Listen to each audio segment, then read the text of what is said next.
परमेश्वरः गुरुर्साक्षात् परब्रह्मः तस्मै श्री गुरुवे नमः।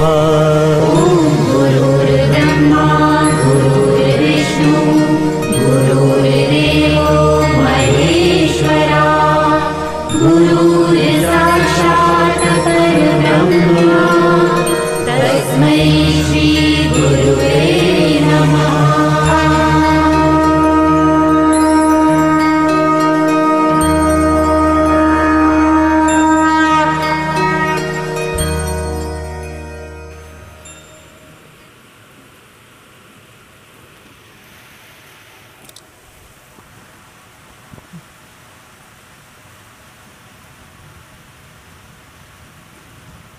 कुंडली कोटर श्री ज्ञानदेव तुकाराम सत्यदानंद स्वामी महाराज की जय।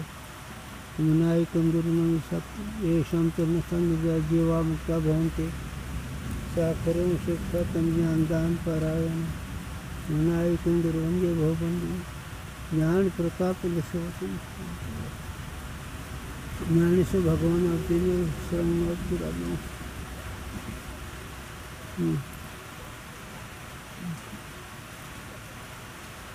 प्रमाण और प्रमाद ज्ञान का लक्षण। प्रमाद ज्ञान का जो करण है सो प्रमाण कहिए है।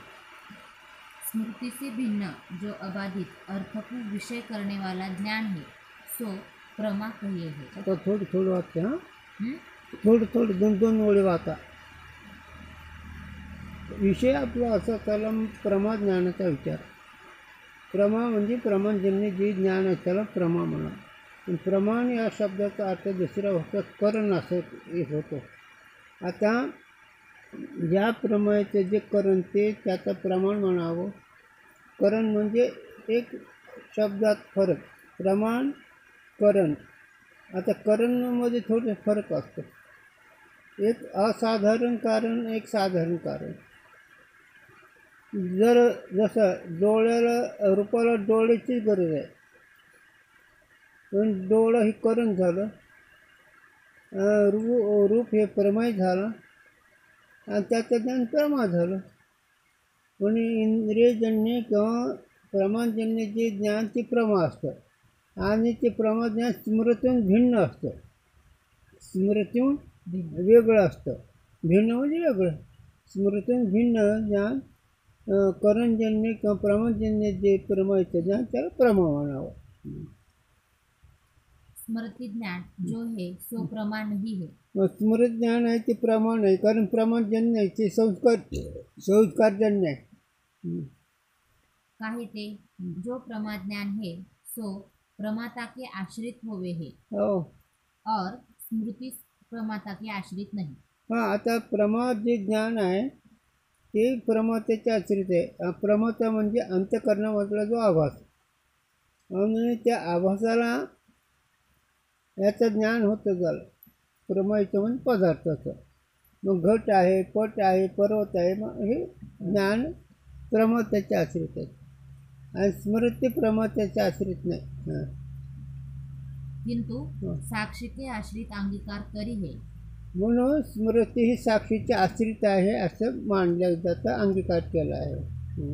और भ्रांति ज्ञान और संशय भी साक्षी के आश्रित अंगीकार किए। भ्रांती ज्ञान, संशय ज्ञान, स्मृती ज्ञान हे सगळे साक्षीचे आश्रित आहेत। कारण स्मृती अंतःकरणात होते, त्याला प्रमाण नाही। मग ते ज्ञान जे होते ते साक्षीच्या संबंधाने अविद्या वृत्तीला ज्ञान होते किंवा अंतःकरण वृत्तीला ज्ञान होतं, पण स्मृतीला विषय नसतो। म्हणून साक्षीच्या संबंधाने अविद्या वृत्ती किंवा अंतःकरण वृत्ती स्मृतीला स्मृती असं कळून देते। सुखदुःख तसंच आहे, सुखदुःखाचं ज्ञान प्रमाणजन्य नाही। सुखदुःखाचं ज्ञान अविद्यावृत्ती आहे आणि अविद्या ही साक्षीची आश्रित आहे। सुखदुःखाचं ज्ञान इंद्रियाने कुठे होते?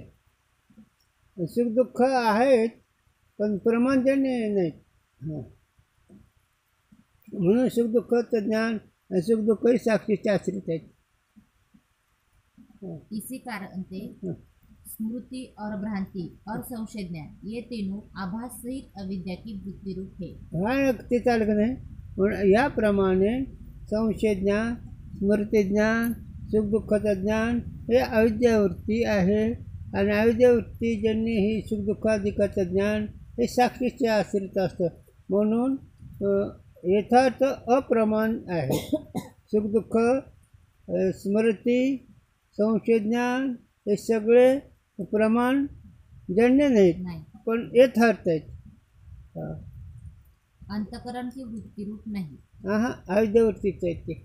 याते प्रमाता के आश्रित नहीं किंतु साक्षी के आश्रित है. म्हणून अंतकरण वृत्ती आहे ते प्रमाणाचे आश्रित आहे. अविद्यावृत्ती आहे ते साक्षीचे आश्रित आहे.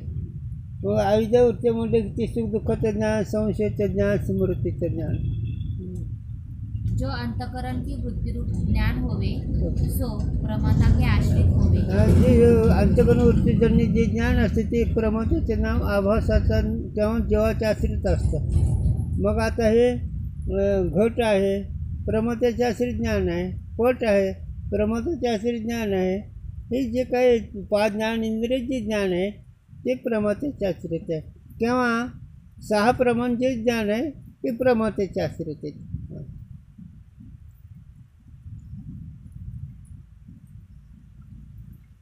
जो अंतकरण की वृत्तिरूप ज्ञान होवे सो प्रमाता के आश्रित होवे है और सोई प्रमा कहे है. बस अंतकरण वृत्तीकडून जे ज्ञान होतं त्याला प्रमा नाव. आणि ते प्रमा ज्ञान अंतकरण आभास आहे ते म्हणून त्याला जेव्हा आश्रित म्हणायचं तेव्हा प्रमाताचे आश्रित म्हणायचं. स्मृति ज्ञान अंतकरण की वृत्ति नहीं, याते प्रमाता के आश्रित नहीं और प्रमा भी नहीं. काय हां स्मृती ज्ञान, स्मृति ज्ञान हां स्मृती ज्ञान अंतकरणाची वृत्ती नाही म्हणून प्रमाण नाही. म्हणून स्मृती आहे ते संस्कारजन्य आहे म्हणून ते साक्षीचे आश्रित आहे, जीवाचे आश्रित नाही. याते प्रमा के आता इथं तुम्हाला एक विचारतो आम्ही. तुम्हाला ज्या काही स्मरण होतं त्या विषयाचं, ज्या विषयात स्मरण होतं तुम्हाला ते स्मरणाचं प्रकाशक कोण आहे? साक्षी. कारण प्रमात हे प्रमाणजन्य जे ज्ञान ते साभास अंतकरण ठिकाणी असतं त्याला प्रमाता म्हणावं. मग आता प्रमाता ज्ञान जे आहे ते साक्षीचे आश्रित असल्या प्रमाता म्हणजे जीवाचे आश्रित आहे. आणि सुखदुःखाचं ज्ञान, संशय ज्ञान, स्मृत ज्ञान हे सगळे ज्ञान साक्षीचे आश्रित आहे. याते प्रमा के लक्षण विषय स्मृति से भिन्न कहा चाहिए. म्हणून याच्याकरता प्रमा ज्ञान हे स्मृतीहून वेगळं आहे असं म्हणायला पाहिजे. कारण प्रमामध्ये विषयाचा वृत्तीचा संबंध आहे ना, आणि स्मृतीला विषय नाही, नुसती आठवण आहे. नुसती आठवण आहे का नाही? मग आठवण असते त्याला स्मृती म्हणावं, त्याला विषय नाही. आणि ज्याला विषय आहे ते प्रमाच्याच्या आश्रित आहे ज्ञान. घटपटाधिक मग ही घटपट एक उदाहरण आहेत असं प्रत्यक्ष कोणतं बी. अबाधित अर्थ को विषय करने वाला ज्ञान सो स्मृति ज्ञान भी है, परंतु स्मृति ज्ञान स्मृति से भिन्न नहीं है. याते अबाधित अर्थ को विषय करने वाला जो स्मृति से भिन्न ज्ञान है सो प्रमा कहिए है. पुन्हा स्मृती ज्ञान कसं आहे? अबाधित अर्थ को विषय करने वाला ज्ञान तो स्मृति ज्ञान भी है, बरोबर, परंतु स्मृति ज्ञान स्मृति से भिन्न नहीं है. स्मृती ज्ञात ज्ञान स्मृती ज्ञान स्मृति से भिन्न नहीं है. हो बरोबर. हां याते अबाधित अर्थ को विषय करने वाला जो स्मृति से भिन्न ज्ञान है सो प्रमा कहिए है. हां आता स्मृती ज्ञान बी अबाधित आहे पण साक्षीचे आश्रित आहे. कारण आता स्मृती ज्ञान अबाधित कशावर नाही, याच्या खूप प्रकार नाही. जे तुमचं स्वरूप चिंतनाचं ज्ञान ते अबाधित आहे. मी ब्रह्म आहे हे स्मरण शास्त्र ऐकल्यामुळे मग ते ज्ञान अबाधित आहे. त्या नामचिंतन हे स्मरण नामाचं चिंतन हे अबाधित आहे. कारण अबाधित विषयाची आठवण आहे ना, आणि बाकीची अनात्म स्मृती वेगळी, आत्मस्मृती वेगळी. आत्मस्मृती जी ज्ञान आहे ते अबाधित प्रमा आहे स्मृती. आणि ह्या स्मृतींची भिन्न ज्ञान आहे. अबाधित विषयाला ग्रहण करणं, अबाधित विषयाला जाणणारं ते सुद्धा अबाधित पण प्रमा आहे. आणि प्रमा या शब्दाचा अर्थ एकच ठेवा. प्रमा म्हणजे विषयाशी संबंधी असणारी अंतःकरणाची वृत्ती. विषयाच्या आकारात झालेली अंतःकरणाची वृत्ती. विषय विसरायचा नाही. प्रमा ज्ञानामध्ये काय विचार आहे? विषय. मग ते पंचविषय, व्यावहारिकदृष्ट्या पंचविषय. आणि परमार्थदृष्ट्या साक्षी चेतन ही परमार्थदृष्ट्या. आता याच्यावर स्मृतीची साक्षी आहे. मी आत्मा आहे, मी ब्रह्म आहे, हे पण अबाधित आहे. म्हणून अबाधित विषयाला स्मृती विषय करते. मग याचा अर्थ असा कर की विषय प्रत्यक्ष नसून श्रवणाने त्या अनात्मवृत्तीचा त्याग करून आत्मवृत्तीची म्हणजे स्वरूपाचं स्मरण होतं. ह्याला अबाधित प्रमा पण स्मृती पण प्रमाण नाही. कळायला लागलं ना? एकच चेतन स्मरण हे अबाधित विषय. बस मी साक्षी, मी द्रष्टा, मी प्रकाशक, विषय अबाधित आहे ना. मग त्या स्मृती सुद्धा कशी रे? अबाधित. आणि प्रत्यक्ष प्रवाह घटपट आहे, ते प्रवाह आहे, ते यथार्थ आहे. या लक्षणाविषयी कोई दोष नाही. म्हणजे हे जे लक्षण केलं स्मृती भिन्न अबाधित विषयाला विषय करण्याची वृत्ती, त्या वृत्तीला यथार्थ प्रमा म्हणावं असं लक्षण केलं. यात काही दोष नाही. प्रमा टीप दिली. यथार्थ अनुभव प्रमा है, यह प्रमा का लक्षण स्मृति से व्यावृत्त नाम भिन्न है. काय किती गोड आहे. पुन्हा वाचा. यथार्थ अनुभव प्रमा है. हां, यथार्थ अनुभव. मग प्रवृत्तीतला सुद्धा यथार्थ अनुभव पाहिजे आणि परमार्थातला बी यथार्थ अनुभव पाहिजे. प्रपंचातला यथार्थ अनुभव म्हणजे पदार्थाचं बिनचूक ज्ञान पाहिजे. असं काही टक्केवारी ज्ञान नको. ज्ञान एकच. माझ्या गुरुची आठवण येते. गुरुजींनी सांगावं, पैलवानाचं उदाहरण द्यावं. पैलवान तो खास कसा, ज्या दुधात एकही थेंब पाण्याचा नाही असं ज्याला कळतं त्याची यथार्थ प्रमा. तो खास पैलवान. आणि चरीभर दूध आहे, त्याच्यामध्ये एक थेंबभर पाणी घातलं तेच त्याला कळावं, तो खरा पैलवान दूध पाहणारा. तसं इकडं एक स्फूर्ती संशय बिन नसावं ते खरं ना. भगवंताविषयी आत्मस्वरूप कळायला लागलं ना? काही दुखायला लागलं का? हां, आत्मस्वरूपाविषयी बिनचूक ज्ञान व्हावं म्हणून संशयरही समाधान. मग संशय नसला पाहिजे. हाय बा, मला साक्षी म्हणतात, मला ज्ञानरूप म्हणतात, हाय म्हणतात, कोण असतं ते नसलं पाहिजे. नाही, ते तसं नाही. ही अधिकाऱ्यालाच होत असते जास्त विस्तार. आत्म्याशी वृत्तीचा संबंध व्हायला पामराचा विषय नाही, विषयीचा विषय नाही. त्याला मी ब्रह्म आहे असं वृत्ती ज्ञानाची ईश्वर कृपा झालेल्या पुरुषाला किंवा गुरु कृपा झालेल्या पुरुषाला, अशा पुरुषाला मी ब्रह्म आहे अशी वृत्ती अनुभवली जाते. म्हणून तुका म्हणजे हा स्वय परब्रह्म. पण मूर्ख नेणीवर मग संत चरण. मूर्ख म्हणजे अज्ञानी जीव, त्याला संताचा बोध कळत नाही. संताचं चरण संताचा बोध, संताचं ज्ञान स्वरूप हे त्याचं कळलं. म्हणून विषय असा की स्मृतीन भिन्न यथार्थ अनुभव त्याला प्रत्यक्ष प्रमा म्हणावं, प्रत्यक्ष ज्ञान म्हणावं. आणि प्रत्यक्ष अनुभवाला प्रत्यक्ष ज्ञान म्हणावं. हां, त्याला एक विषय सांगते शंकराचार्य.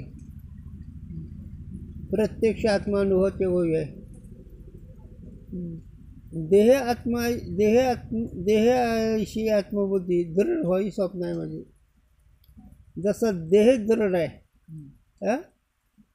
किती दृढ आहे त्याला दृष्टांत सांगावं गुरुजींनी.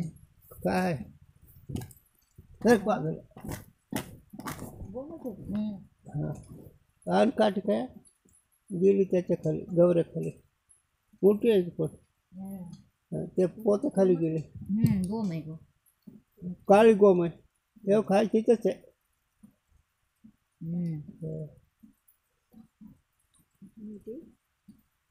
एवढी आहे. महाराजची का अगोदर मनातलं काढून टाका, ते आहे इथंच. चमकती का हे कापड आहे. टाकू त्याला मनातलं काढलं पाहिजे. विषय महत्वाचा ती काय मी काढतो तू हाणलं तर तू काढ मी आणतो. तुला भीती तू यायची तिला भीती वाटायला लागली. मी हा पण माझा हात गुटला कसा नाव त्याला मला भीती नाही वाटत. दोन्ही हात गुटल्यावर कसा हाणू म्हणून भीती वाटत तर उठून तिकडे पळालो असतो.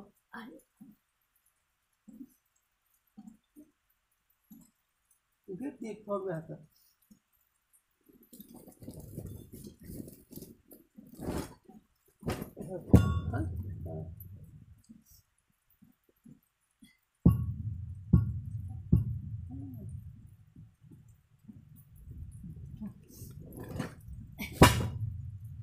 अगोदरच मिळेल काही ते लोटल्यामुळे बॅटरीनं. नाही हां ते वरून फॉर्मे बसला नाही नाही अगोदरच्या हालचाल करता येईन तिला. आधी मेली व्हायची कशाची नाही नाही मिळली नाही रे. काहीतरी असं लोटलं तिला काहीतरी मार बसला ते झालं ते मरणारच होते. चला तर विषय असा आपला याचाच अनुभवला प्रमा म्हणावं. याचाच अनुभव म्हणजे बिनचूक समजूत. त्याला दृष्टांत दिलं शंकराचार्यांनी सांगितलेला. आदिगुरु शंकराचार्य रविदत्ताला लघु वाक्यवृत्तीमध्ये विषय सांगतात. अरे बाळ मी लई चिंतन केलं. काय सांगतो तुला म्हणून श्रीराम म्हणतात दादा तुमचं चिंतन एवढं फिट कसं कवाचं. यामुळे आईचं पानं कसं का विसरेल. आईचं जो पाणी पेला आईचं पाणी ज्याला आठवण तो खरं शाणा. आईच्या पाणीचं आठवण तो खरं पापी. हो आईचा पानं पेलेल्या आईच्या पाणीत ज्याला आठवण तो महापापी चंडाळ असतो. आणि आईचा पाणीची जो आठवण करतो तो खरा पुरुषार्थ खरा शाला असतो. हे जसं लौकिक उदाहरण आहे. म्हणून तर एक विषय निघाला ही मला पुढं सांगतो. आईचा पानं फक्त एक उदाहरण सांगतो. ज्यावेळेस लंकेचा विजय झाला लंकेला विजय झाला रामप्रभूचा आणि रामप्रभूचा लंकेला विजय झाल्यामुळे बिभीषणाला गादी दिली. पाळण्यावर विषय आला आईचा पाळणा आणि निघाले सगळे प्रभू ऋषी म्हणचे त्यांच्या पत्नी दर्शन घेत घेत घेत अंजनी मातेच्या आश्रमाला आले. अंजनी मातेच्या आश्रमाला आल्यानंतर हनुमंती सांगितलं प्रभू माझ्याविषयी माझ्या आईला काही सांगू नका.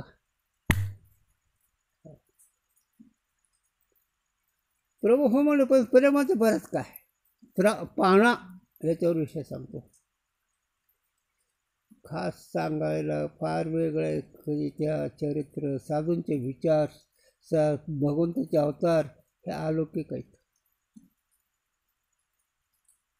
आईसाहेबांचे दर्शन घेतलं अंजनी मातेचे प्रभूंनी आणि बोलता बोलता विषय निघाला. आईसाहेब म्हणतात अंजनी माता हनुमानजीची आई प्रभू इतकं दिवस युद्ध केलं काय 9 दिवस का 18 दिवस युद्ध झालं मला काय लक्षात नाही पण काहीतरी बरेच दिवस झालं. हनुमानजीने काय केलं नाही हनुमानाने काय केलं. हनुमानजी कशाला म्हणजे आई प्रभू म्हणले आई हनुमानजी होते म्हणून युद्धात यशानं आम्ही जगलो. अरे हे जरी खरं पण इतक्या दिवस युद्ध इतक्या दिवस तुला दुःखात ठेवलं हे काय हनुमानजीचं माझ्या पाळण्याचं हे काय कौतुक आहे का. माझ्या पाळण्यामध्ये तो माझ्या पोटचा गळलेला बरा ना हनुमान. हे फार वेगळं चरित्र आहे. खास जातीचा विषय फार वेगळा असतो. प्रभू तुला इतक्या दिवस दुःखात ठेवलं प्रभूने हनुमानने माझ्या पाळण्याची शक्ती त्याला नाही कळली. माझा पाळणं दाखवते म्हणे तुला. नाशिक त्रिपुरला त्याने असं दूध पिळलं तर ते डोंगर आणखी दुभंग झालं तसंच आहे. म्हणजे प्रभू ही माझी शक्ती आहे पाळण्याची आणि इतक्या दिवस तुला दुःखात ठेवलं हनुमान मेलेला मला ना माझ्या पोटचा. फार परमार्थाची तसं माझ्या गुरुची शक्ती होती. हे उदाहरण गुरुजी करता सांगतो मी. आणि एकच मला नेहमी आठवते गुरुजींचं काम दत्ताला न सांगता दत्ताने केलं. कोण असतील गुरुजी त्रिभुवनामध्ये ज्यांची फेरी, त्रिभुवनामध्ये ज्यांच्या संकल्पने जगत चालतं आहे, ज्यांच्या संकल्पन दत्त नाव घेतल्यावर त्रिदुःखाची नाहीशी होती, त्रितापाची झाली बोळून, एका जनावर श्रीदत्त ध्यान, असेच जे जगद्गुरुदत्त महाराज ते गुरुजींचं काम गुरुजीला न माहीत होतं करतात. गुरुजी कोण असतात हे कळलं पाहिजे. आणि मग प्रभू हनुमानजीला आई कातवली अंजना होता. पण आणखीन सांगते म्हणजे प्रभू तुला सांगू का आणखी काय माझी शक्ती, विणी असतात ना, त्यांनी अशी विणी फिरवली, पृथ्वीला येडा टाकून असे आदर केले. सांग म्हणजे प्रभू हिला कुठं फेकू. हे आईसाहेबांच्या शक्ती असतात. आणि त्या पाण्याला विसरणं महापाप असतं. जर मग प्रवृत्तीमध्ये बी आईच्या पाळण्याला कधी विसरू नये आणि निवृत्तीमध्ये श्रीगुरूच्या ज्ञानाला कधी विसरू नये, असे दोन्ही लक्षात ठेवलं पाहिजे. प्रवृत्तीमध्ये आईच्या पाळणा, कोणही असं आईच्या पाळणं जाणणारा असेल, मला काय माहीत नसेल, एखादा तरी असतो पृथ्वीच्या पोटावर आईच्या पाळणं सांभाळणारा, बाकीचं मला नाही सांगता येणार. तिच्या पाळण्यावर त्रिभुवन नाही, तिच्या पाळण्यावर जीवनमुक्त, तिच्या पाळण्यावर ब्रह्मानंद भक्त होतो. ही पाळणे असतात ते पाळण्यामध्ये का, त्या पाळण्यामध्ये जन्मदात्याही नाळ एक असणारी आई झाली. त्या पाळण्यामध्ये तिची आत्मशक्ती उतरत असते आणि आत्मशक्ती उतरून ते लेकरू रजाचा गज सशक्त होतो. हे कुठं कळायला लागलं कोणाला नाही कळत. मग आपलं म्हणायचं असतं, चालायचं असतं. म्हणून त्या गुरुचरित्रात एक लिहिलं आहे, जर आईचा पाळणा नाही विसरला, आईला जर दुःख दिलं, त्याला 7 जन्म दलित असून 7 जन्म त्याला वंश वाढत नाही, 7 जन्म त्याला संतती होत नाही, असं धर्मशास्त्र आहे. आणि तसंच जर श्रीगुरूंच्या ज्ञान ऐकून ज्ञानाच्या मस्तीत राहिला, श्रीगुरू जर विचारलं तर त्याला कल्पवधी त्याला सुधारत नाही. दोन हो, म्हणून विषय कसं त्याला अपरोक्ष ज्ञान कसं असतं, संशयही ज्ञान कसं असतं याच्यावर सांगताना हे तुमच्या मनात कसं फिट बसलं त्याच्यावर मी उदाहरण सांगितलं. तर विषय असा पुढे मला सांगायचा की शंकराचार्याची ओळी सांगितली मला. मग कुठं घोटं शंकराचार्य, आद्यगुरू शंकराचार्य. आद्यगुरू शंकराचार्य रविदत्त नावाचा शिष्य त्यांचा, रविदत्त नावाचा शिष्य त्यांचा अभ्यास सांगताना त्यांनी क्रम सांगितला.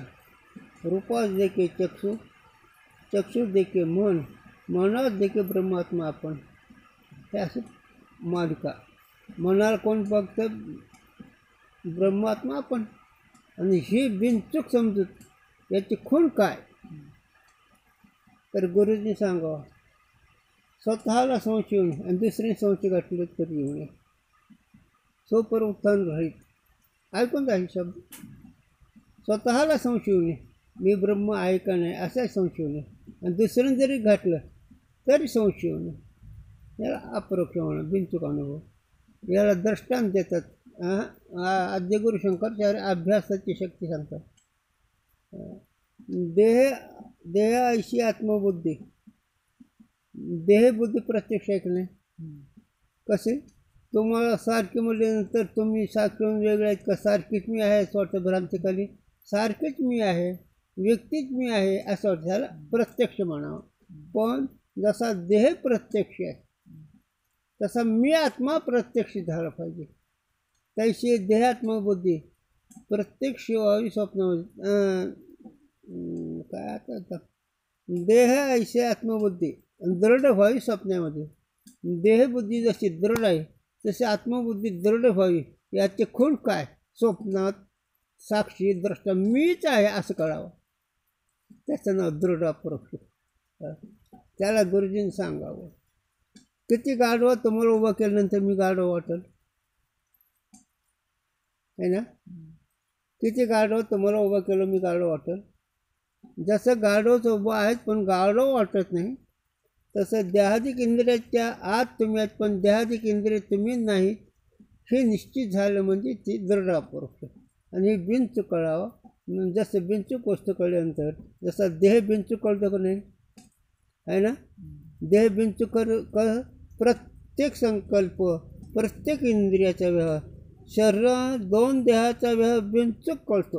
हे जसं दृढ अपरोक्ष आहे तसं आत्मा ब्रह्म मी दृढ आहे असं आणि हे कळायला साधुसंतांचे अध्यात्मशास्त्र ऐकावं लागतं.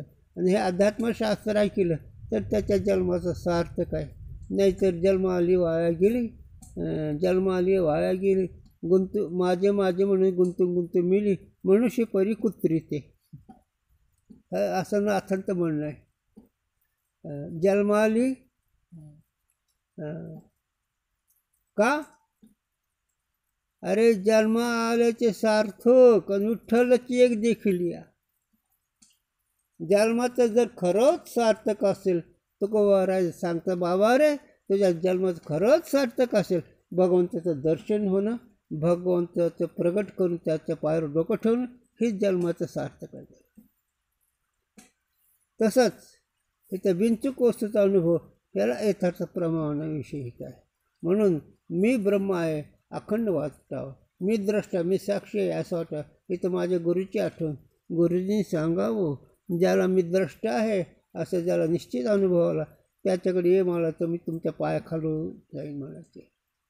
महात्मा फार आवरणीय होता. कोण असं म्हणतो त्याला, तो जर द्रष्टा झालास, अंत्यकरणाचा द्रष्टा, यम तर नाहीच नाही, नेईल कोणाला. अंतकरण जर दृश्य कशात ठरलं, चित्रासारखं जर ठरलं, कोणाला नेईल. जगसत्य तो बुद्धी करता यम आहे, ज्याला जगसत्य तो नाही त्याला यम नाही. आणि ज्याला यम नाही त्याला मरण नाही, ज्याला मरण नाही त्याला यम नाही. हां, नाही तर सतत नाही झालं. ही तुम्हाला कळणार रे, तुम्हाला तळमळही कळणार, तुम्हाला शास्त्राचे विचार बी कळणार, ओघून साथ चालायचं कर्तव्य म्हणून कळणार. ही कर्तव्य आहे, करण्याची हीच करा, सत्य बरा व्यापार.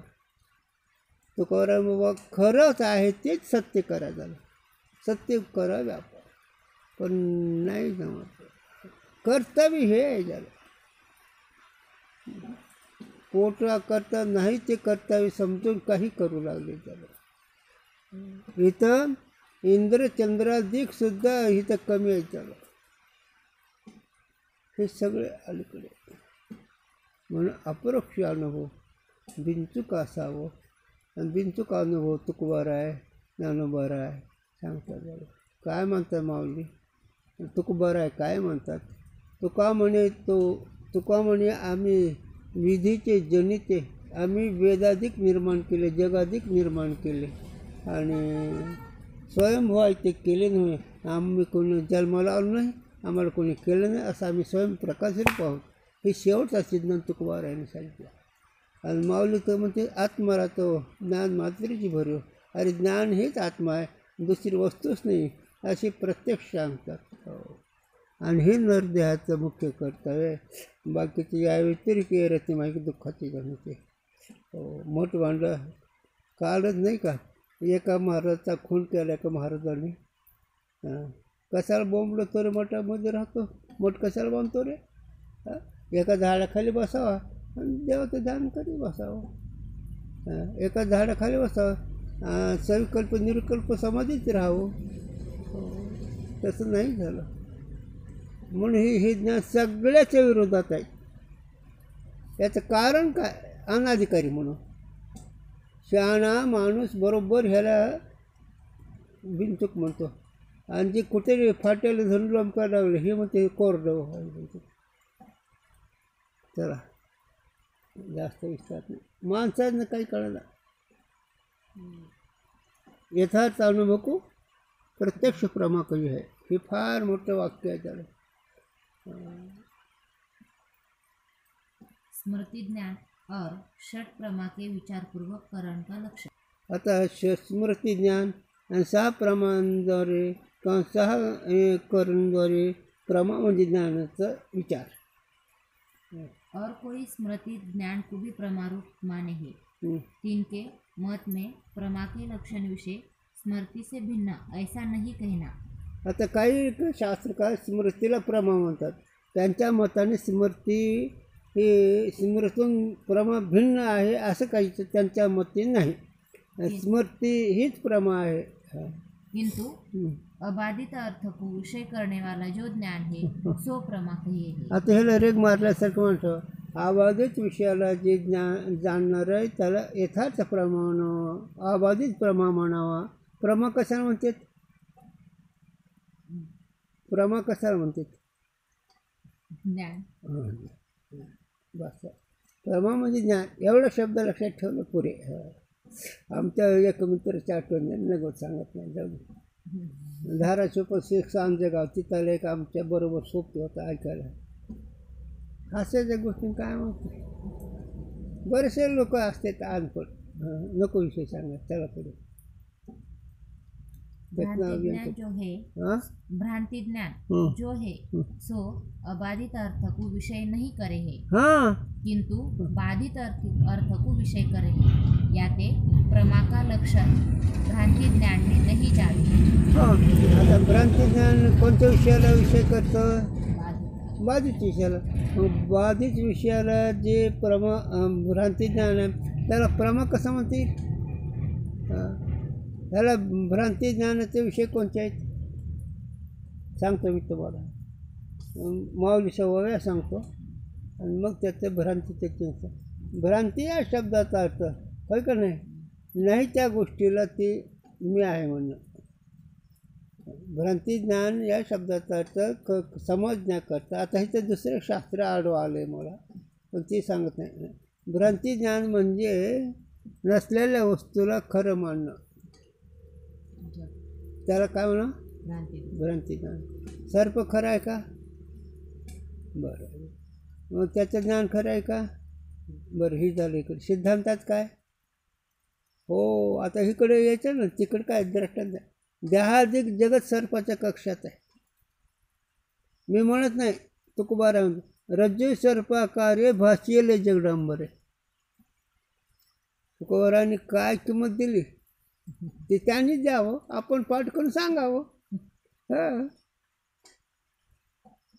काय अरे साधूंचा विचार हे नरदेह ह्याच्याकरता दिला रे वेडे. काय रज्जू सर्पाकार्य भासिले जगदंबर. जसं रज्जू ठिकाण सर्प आहे तसं देहाधिक जगत त्या कक्षात आहे. काय पडला विषाद आहे. एवढा निश्चय आणि एवढं निश्चय झाल्यासारखं त्याच्यासारखा त्रिभुवनात धन्य कोण आहे? हो. त्याला माऊली म्हणते मग दोराच्या वर्गा डांगा मिळता पैगा तो शिनो दोरवरचं सर्प नाहीसं करण्याकरता सांग तुला मस्त माहीत नसेल, हिला माहीत सांग म्हणजे एक लोखंडाचा लांब गज पारतात आणि ती सर्पाला टोचून मारत असतात, त्याला सांग म्हणावं. तर तसं माऊली होती दोराची वर्गा डांगा मिळता पाहिजे तो शेणूसच नसला. दोरीवरचा सर्प मारायला काटे बडगे नाही आणायचा, आणलं तर तसं जग नाहीसं करण्याकरता जप तप तीर्थवर्त करणं हे काटे मिळवण्यासारखं. खऱ्या समजुतीकरता बाकीची गरजच नाही आहे ना. जसं याला दादांनी लिहिलं किंवा तुम्हाला मागं सांगितलं, स्वप्न नाहीसं करण्याकरता काय काय करावं लागेल? स्वप्न नाहीसं करण्याकरता किती यज्ञ करावं लागतील? स्वप्न नाहीसं करण्याकरता किती जप करावं लागेल? काय नको वेळ काढत नाही, फक्त झोपेतून जागा व्हावं लागेल. तसं अज्ञान नावाच्या झोपेमध्ये जीव झोपल्यामुळे त्या अज्ञानाच्या विरोधी असलेलं ज्ञान ते ज्ञानच संपादन करावं लागेल. तसं अज्ञान नावाची झोप नंतर जाईल, विश्वरूपी स्वप्न नंतर वाटेल. तोपर्यंत काय नाही, तोपर्यंत किती सांगाल किती ऐका सगळं खरं. सांगू का रे तुला? तुला जीवाचे व्यवहार खरे वाटतात का साधूंचे विचार खरे वाटतात? उत्तर खरेच देतील, पण म्हणत काय आहे ना. जीवाचे विचार जितके खरे वाटते तितके ही खरे विचार वाटत नाही. का अनाधिकारी म्हणून तुझी चूक नाही, अधिकारी असलो की खरंच वाटणार, याच्या पुढे कोणाची किंमत नाही राहणार. तर आपलं असं आपण तसंच उगं खेळू द्यायचं निकरायला आलं त्याला एकदम फेकून दे, चला बाजू हो, तुझं बघतो माझं मी बघतो. कारण त्यांना कळत नाही म्हणून तर एकदम फेकून देता येत नाही ना. हो हो हो हो हो म्हणून चालावं लागतं. ते मी का सांगायला लागलो, भ्रांती ज्ञान कशाला म्हणावं. देह मी म्हणणं भ्रांती, करता बघता म्हणणं मी भ्रांती, जन्म मरण मी वाटणं भ्रांती, मी स्त्री पुरुष वाटणं ही भ्रांती, मी गरीब श्रीमंत वाटणं ही भ्रांती. आणि भ्रांती या शब्दाचा अर्थ अर्धवट शहाणा.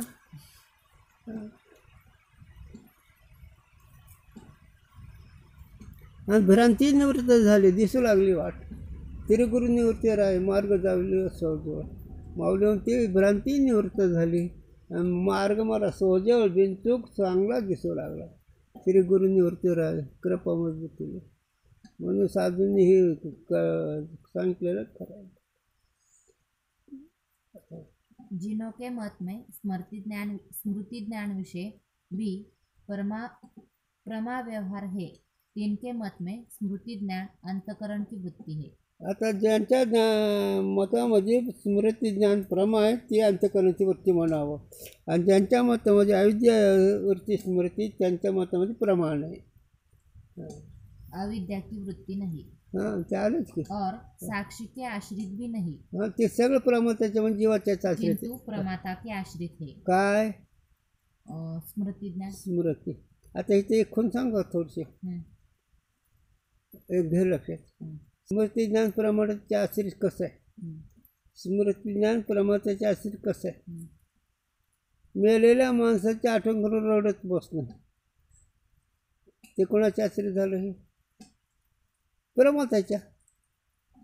मेलेल्या माणसाची आठवण होऊन रडत बसणं विषय नाही ना समोर. हां मग हे तर होतं भानगड आहे. पण स्मरण नाही ना, फक्त स्मरण. मग स्मरण जर खोट्या वस्तू स्मरण जर दुःख देतंय तर खोटी वस्तू प्रत्यक्ष असलं काय करेल. हां अरे खोटी वस्तू प्रत्यक्ष असून तो दुःखाच्या जाळ्यात टाकून देते ते. याच्यावर दृष्टांत माझ्या गुरुजींनी सांगितलं सांगू का. गुरुजींनी सांगावं माझ्या, मला एक पुराणिक बुवा पुराण सांगणारे, त्यांच्याकडे काही लोक आल्यानंतर मग पुराण काहीतरी पंचांग वगैरे बघायचं होतं. ते गेले पेटी उघडले पंचांगाची, त्यांच्यामध्ये त्यांची मंडळी डबी निघाली तपकिरीची. डबी हाताला शास्त्री वर रडू लागले.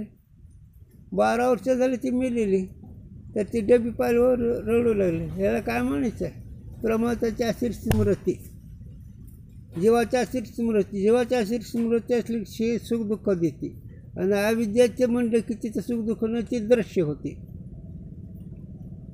स्मृतीला ओळखलं म्हणजे ती दृश्य झाली, आणि स्मृतीचा परिणाम झाला म्हणजे ती जीवाच्या आश्रित झाली. जीवाच्या आश्रित स्मृती काय करते, दुःख देते तेव्हा सुख देईल व्यावहारिक. पण साक्षीभाष्य म्हटल्यावर प्रमाण आहे, ती साक्षीभाष्य आहे, यथार्थ आहे पण साक्षीभाष्य आहे. चला म्हणून यथार्थ अनुभवाला प्रमा म्हणावं झालं. काय ते कारण अंतकरण की वृत्ति का आश्रय प्रमाता ही बने है, अंतकरणवृत्ती, साक्षी बने नहीं. अंतकरणवृत्तीचा विषय असणारा जीव ते प्रमाच्या आश्रय, मग प्रमात त्याचा आश्रय होतो. याचा स्मृती ज्ञान असं की प्रमा ज्ञान असतं.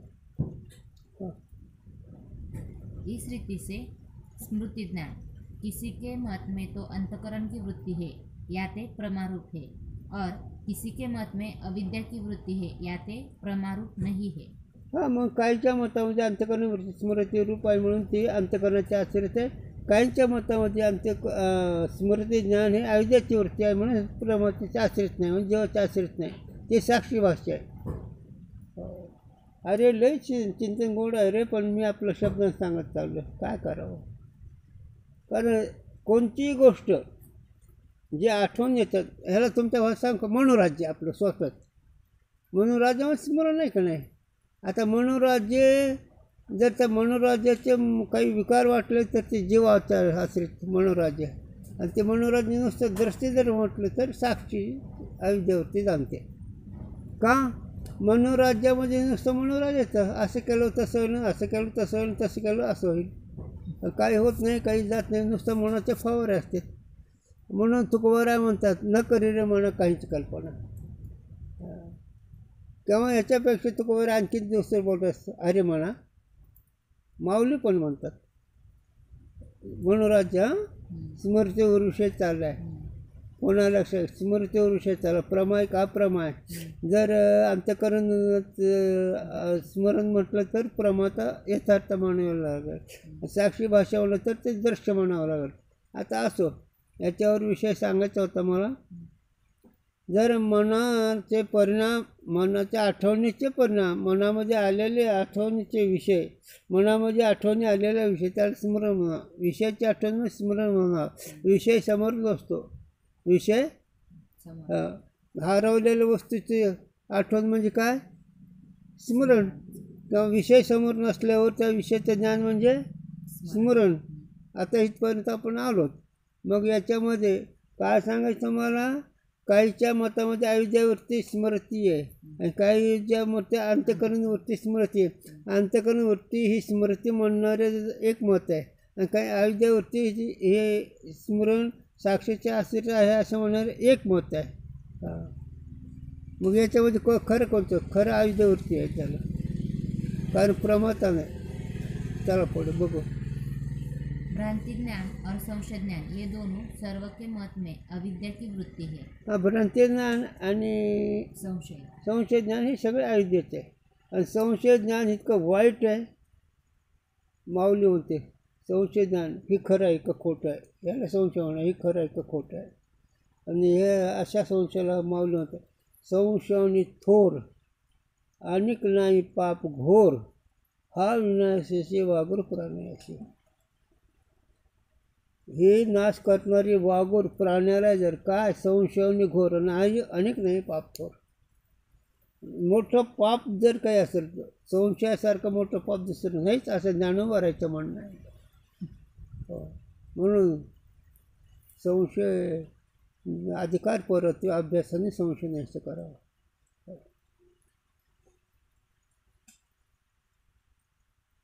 और साक्षी के आश्रित है, यामें कोई विवाद नहीं. म्हणून काहीच्या मतामध्ये स्मृती साक्षीचे आश्रित आहे, याच्यामध्ये कोणाचा वाद नाही. आणि हेच खरं आहे, प्रमाताचे आश्रित स्मृती नाही, भ्रांती ज्ञान आणि संशय ज्ञान. हां, भ्रांती ज्ञान आणि संशय ज्ञान हे साक्षीचे आश्रित आहे, यात कोणाचा दुमत नाही. और विचार करके देखिए तो स्मृति ज्ञान भी अविद्या की वृत्ति है. हां, और साक्षी के आश्रित है. आणि त्याचा जर सूक्ष्म विचार जर केला तर स्मृती ज्ञान सुद्धा अविद्यावरतीच आहे आणि ती सुद्धा साक्षीचे आश्रित आहे. का? एक कारण आहे, स्मृतीला विषय समोर नसून त्या स्मृतीला साक्षी चैतन्य आश्रित असणारी अविद्यावरती त्या स्मृतीला जाणते. म्हणून का स्मृतीला विषय नाही. आता अंतःकरणामध्ये स्मृती जी वाटते ते तादात्म्य संबंधामुळे वाटावं लागलं.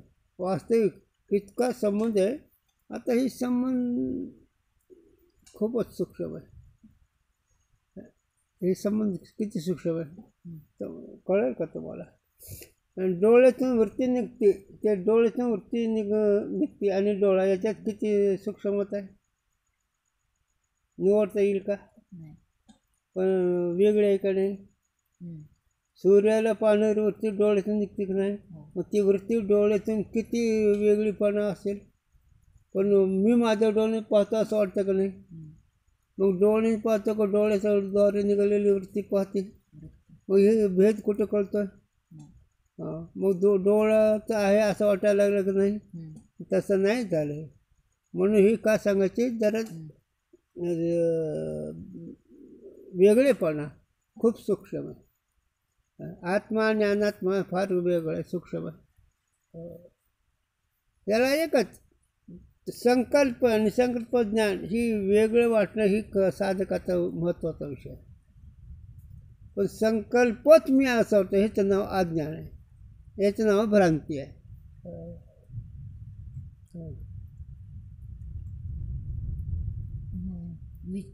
प्रमारूप नाही. स्मृती ज्ञान प्रमारूप नाही. नाही नाही संशय आणि नाही नाही स्मृती ज्ञान बरं स्मृती ज्ञान साक्षीचं असं असल्यामुळे ती प्रमारूप नाही. नहीं काहे ते हाँ। जो वेदांत संप्रदाय के वेत्ता है तीनों ने प्रमाज्ञान षट प्रकार का कहा है. हो हो ता षट प्रकार में स्मृति ज्ञान है नहीं, हाँ, याते प्रमा नहीं. वाह और मधुसूदन स्वामी ने स्मृति ज्ञान साक्षी के आश्रित ही कहा है. हो ही वेदांताचा धुरा. वेदांताचे शास्त्र कोर्स करते स्मृती ज्ञान प्रमाच्या चाचरीत नाही. 6 प्रमाणामध्ये स्मृती ज्ञान नाही. 6 प्रमाण कोणते ज्ञान होतं ते यथार्थ प्रमा. 6 प्रमाण कोणते? प्रत्यक्ष, अनुमान, शब्द, उपमान, अर्थापत्ती आणि अनुपलब्धी. हे 6 प्रमाण कोणते ज्ञान होतं ते यथार्थ प्रमा आहे. या 6 प्रमाणावर स्मृती येत नाही म्हणून ते साक्षीचे आश्रित आहे. म्हणून ती प्रमाण नाही, ते अविद्यावृत्तीचा विषय. प्रमा परत ती पाली त्याच्यावर. हाँ यहाँ यह विवेक है भ्रमरूप अनुभव के संस्कार से जन्य जो स्मृति सो बाधित अर्थ को विषय करने वाली होने ते अयथार्थ है, याही ते सो अविद्या की वृत्ति है. हो बरोबर. हाँ वाच. अंतकरण की वृत्ति नहीं हो और साक्षी के आश्रित है, हो प्रमाता के आश्रित नहीं. हो विशेष खोलास मधुसूदन स्वामी. हे मधुसूदन स्वामी सर्वज्ञात्मक म्हणे, प्रकाश श्रीचरणात्मक म्हणे, हे खूप मोठे तुम्हाला माहीत नाही ते परस करते. हे जुने ऋषी मुनी आहेत. आता तुकोबाराय ज्ञानोबाराय त्यांचेच अवतार हे पुढे झालेले आहेत. पण वशिष्ठ, बगदालबे, लोमहर्ष, विश्वामित्र, पराशर, दुर्वास, सनक सनातन, महर्षी कश्यपादिक ऋषी हे सगळे ऋषीमुनीने हे सांगितलं. फक्त महर्षी कश्यपादिक ऋषीने वागणूक सांगितली आणि ह्या सनक सनातन ऋषीने समजूत सांगितले. समजूत म्हणजे ज्ञान सांगितलं आणि वागणूक म्हणजे तप सांगितलं. तप सांगणारे ऋषीमुनी आहेत काही, त्याला महर्षी कश्यपादिक म्हणायचं आहे. आणि समजूत सांगणारे सनक सनातन ऋषी म्हणायचे. हे का सांगितलं मी की स्मृती ज्ञान हे अविद्यावृत्ती आहे म्हणून ती साक्षीचे आश्रित आहे, ती प्रमाण आहे का नाही असंच. आणि कोणी सांगितलं? मधुसूदन स्वामींनी. का नाही असं? जो यथार्थ अनुभव के संस्कार से जन्य स्मृति ज्ञान है सो अबाधित अर्थ को विषय करने वाला होने ते यथार्थ ज्ञान है, याही ते सो अंतकरण की वृत्ति है, अविद्या की वृत्ति नहीं और प्रमाता के आश्रित है, साक्षी के आश्रित नहीं. हे झालंच की विषय. पण त्याच्या पुढे टिप आहे ना. दीपच वाचते. परंतु स्मृति ज्ञान में पूर्वाचार्य ने प्रमा व्यवहार किया नहीं. हां याते दोनों प्रकार की स्मृति अप्रमा है. म्हणून दोन्ही प्रकारची स्मृती असो, मग ते अंतकरणात असो किंवा अविद्याची वृत्ती असो, अप्रमा आहे. अप्रमा म्हणजे प्रमाणजन्य नाही. अप्रमा म्हणजे प्रमाणजन्य. 7 प्रमाण आहेत ना. 6 प्रमाणापासून जे ज्ञान होतं ते प्रमा आहे आणि जे 6 प्रमाणापासून होत नाही ते अप्रमा आहे. मग स्मृती मग अंतकरणाचा आश्रित असू दे की अविद्यावरती साक्षी आश्रित असतो, ती प्रमाण आहे, प्रमाणजन्य नाही म्हणून. पण खरं आहे स्मृती ज्ञान साक्षीचेच आश्रित आहे, प्रमाणाचे आश्रित नाही. पण जीवाच्या समजुती करता काही शास्त्रकारांनी स्थूल विषय घेतला तो. 3 में अयथार्थ स्मृति अयथार्थ अप्रमा है और यथार्थ स्मृति यथार्थ अप्रमा है, इतना भेद है. आता अयथार्थ अप्रमा स्मृती आणि यथार्थ अप्रमा स्मृती ते कसे? अनात्म वस्तूची जी स्मृती ते अयथार्थ अप्रमा. आता स्वप्नाचं स्मरण यथार्थ का यथार्थ? अयथार्थ. हां अयथार्थ. मग अयथार्थ अप्रमा नाही का? बरं बरं मेलेलं माणसं स्मृती यथार्थ का यथार्थ? बरोबर आहे, घाबरायचंच नाही. साधूंच्या दृष्टीनं मेलेल्या माणसं स्मृती अयथार्थ आहे का? जन्म मरण भ्रम आहे ना. मग कशाचा तू करायला लागला रे? पण ती भ्रम कुठं वाटायला लागला? का? एक आपण क्रमाने चलो, आपण क्रमाने चलो. पंचमहाभूताचा देह आहे का नाही? हा. मग पंचमहाभूताचा देह असून तुम्ही माझा म्हणाला ही भ्रम आहे का नाही? बरं, पंचमहाभूताचे तत्व पंचमहाभूतामध्ये लीन होते. मरण कुठे? मरण म्हणता कोणाला? हां, पंचमहाभूताचं ही खोक आहे. आपापल्या तत्वामध्ये एक एक तत्व लीन होते. मरण कुठे आहे? आता याच्या पुढे चलो आपण. आता ही झाले एक स्थूल दृष्टीने चिंतन. याच्या पुढे जाऊ आहे ना. 3 टप्पे सांगतो तुला. आता याच्या पुढे दुसरा टप्पा. प्रथम टप्पा स्थूल दृष्टीने पंचमहाभूताचे 25 तत्व आपापल्या तत्वामध्ये लीन झाले. शरीर आपोआप ह्याच्यात गेलं. पाण्याचं तत्व पाण्यात मिसळले, वायूचे वायूत मिसळले, अग्नीचे अग्नीत मिसळले, पृथ्वीचे पृथ्वीत मिसळले. पृथ्वीचे तत्व कोणतं? हाड आणि त्वचा. रक्त निघून पाणीच मिळालं. मांस राहते पृथ्वीचं आहे. प्राण आहे ते वायूत मिसळलं आहे. शेवटचा ताप आला म्हणते. खूप ताप आला आहे शेवटचा. ते ताप हे अग्नीत मिसळला. प्राण निघून वायूत मिसळला. आकाशात येणं जाणं नाही.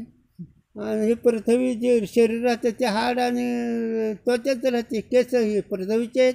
मग ते जाळून पृथ्वी रूप होतच राख रूपाने. मग रडायचं कोणाला?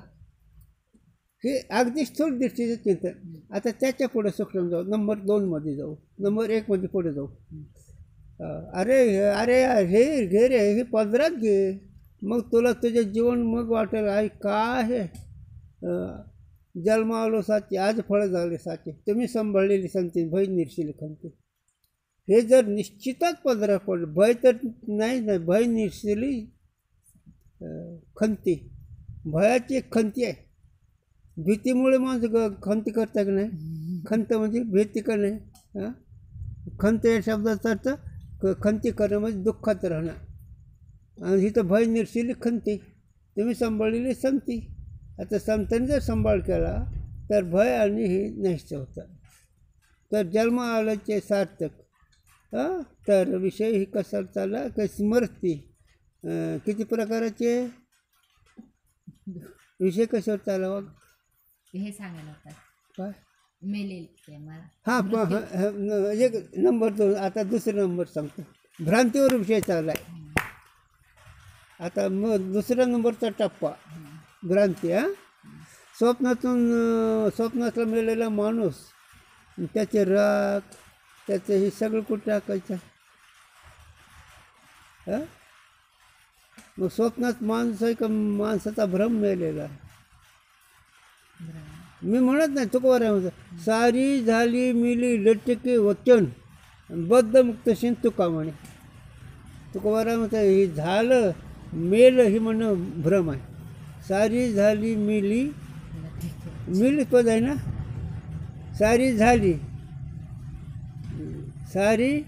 झाली आणि मिली म्हणजे नाहीचे झाले. हे लटकवचन आहे. लटकवचन कशावर? बद्धमुक्त शिन तुका म्हणे. बद्ध म्हणणं बी शिन आहे आणि मुक्त म्हणणं बी शिनच आहे. मी मुक्त झालो म्हणणं ही सुद्धा शिन आहे. आणि मी जन्ममरण म्हणणं हे सुद्धा शिनच आहे. म्हणजे दोन्ही दुःखच आहेत. आता हे दुसरा नंबर झाला. काय? दुसरा नंबर झाला स्वप्नासारखं. मी कशाला म्हणू? माऊली होते ज्ञानदेव म्हणे पाहता पुढं. स्वप्नाचे येले कोणाचे गणगोत, कोणाचे मायबाप, जीवाचे का आत्म्याचे? जीव सिद्ध नाही. आत्म्याला जन्ममरण आहे. मग ही जन्ममरण कोणाचं? आईबाप कोणाचं? अरे तो आला नाही सांग गेला नाही रे वेड्या. तुला जन्म जर नाही तर आला आणि गेला कशाला म्हणावं लागलास? साधूंच्या बोधाचा विचार फार मोठा आहे. जीवदशेचा विषय नाही, सात्विक विषय नाही हा जरा. ही विचार फार वेगळा. आलो नाही गेलो नाही. आला गेला तर भ्रमाही झालं. पण नाही हे जमत महाराज. हे स्वप्नामध्ये जसं येणं जाणं फुकट आहे. स्वप्नामध्ये माणूस पळतो, स्वप्नामध्ये माणूस हानी करतो. पण स्वप्नामध्ये माणूस आहे का माणूस दिसतो तो भ्रम आहे. तसं देहाधिक जगत त्या कक्षाचं साधूंच्या दृष्टीनं. म्हणून आज हे विषय वाजवा सरस्वती सांगितलं. आधी घ्यावा साधू बाणा, मग साधूच्या खुणा कळी येतील. आपण साधू व्हावं लागतो, मग साधूच्या खुणा कळी येतील. आधी घ्यावा साधू बाणा, मग साधूच्या खुणा कळी येतील. साधूच्या खुणा आता कसं कळतील? सांगू का? एकच गुरुजी सांगायचे याच्यावर. गुरुजींनी सांगितलेलं एक उदाहरण सांगतो, थोडं 2 मिनटं घ्या लक्षात. याच्यावर विषय कोणता चालू आहे? वाक्य कोणतं चालू आहे? आता वाचलेलं. अयथार्थ अप्रमा आणि यथार्थ अयथार्थ अप्रमा. अप्रमा आणि यथार्थ अप्रमा. यथार्थ अप्रमा, अयथार्थ अप्रमा. साधूच्या खुणावर विषय चालला आहे. म्हणजे हे कळत असतं. त्याच्यात नंबर 2 सांगितलं, जन्ममृत्यू स्वप्नासारखं आहे. आणि त्याच्या पुढं सांगायचं आहे, लागून डोळा उघडी तो कुठे वेळा घडमोड होते. कुठं लावायचं आता? युगपत ज्ञान ज्ञानसोशा एकाच क्षणात. जन्म कुठे आता आहे का नाही? टोक क्रमण चालू का नाही? पहिलं पंचमहाभूताचं तत्व पंचमहाभूताचं लीन होतं आहे. प्रथम साधका करता, दुसरा नंबर स्वप्न करताय चित्रासारखा. कशावर? वेगळ्याची भावना आबरज सावली. मग नंबर 2 आलं का नाही तर? आणि त्याच्यापेक्षा नंबर 1 युगपत ज्ञान ज्ञानसोशा एकाच क्षणात. ही शेवटचा टप्पा. पण हे कशा करतात? आज जे आपण साधू व्हावं म्हणजे साधूच्या घरच्या ह्या खुणं कळत असतात. त्याच्यावर एक उदाहरण सांगतो मी. गुरुजींनी सांगावं, बाजीराव पेशवे चोरले. गुरुजींनी काही सांगा अनुभव करता. आणि थोरले बाजीराव पेशवे नाही आला दाढी करायला.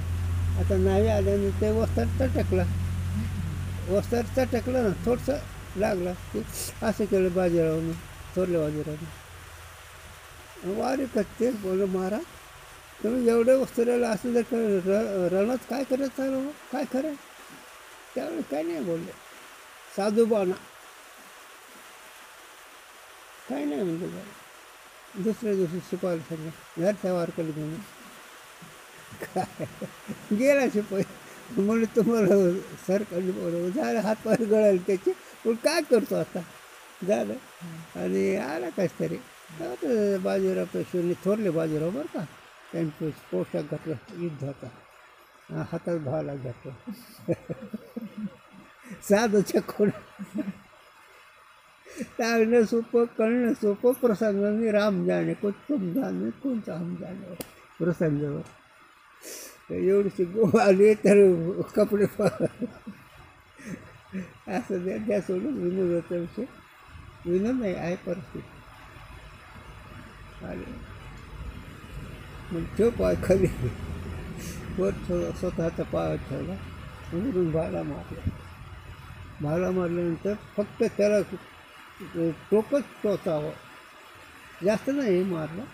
त्याच्या खाली पृथ्वीवर जा असं मरलं ते. जसं त्या भाल्याचा टोकच टोचला तर डोळे पांढरे झाले. नाही पांढरे म्हणलं, हे रणात असं करावं लागतं बरं का. रस्ता रस्ता टिकला म्हणून कच्चा असतो असं समजून. तसं एखाद्या वेळेस रागात आले दादा म्हणजे मूर्ख समजून येतं. तसं नसतं ते, सिद्धांत येत आहे. हे गंमत. म्हणून विषय असा की साधूचे खुणा कळण्याकरता साधूचा बाणा घ्यावा लागतो. बाणा या शब्दाचा अर्थ लक्षण, बाणा या शब्दाचा अर्थ लक्षण, लक्षण या शब्दाचा साधूचे चोख दिसतो. अरे का नाही? म्हणून स्मृतीच्या विषयात उद्या घेऊ काही वाक्य राहिलं काय? बरं ठेवा, मग लक्षात ठेवा. पूर्ण झाला का विषय राहिला काय तुटला? बस नाही तुमचं लेट सुरू नाही.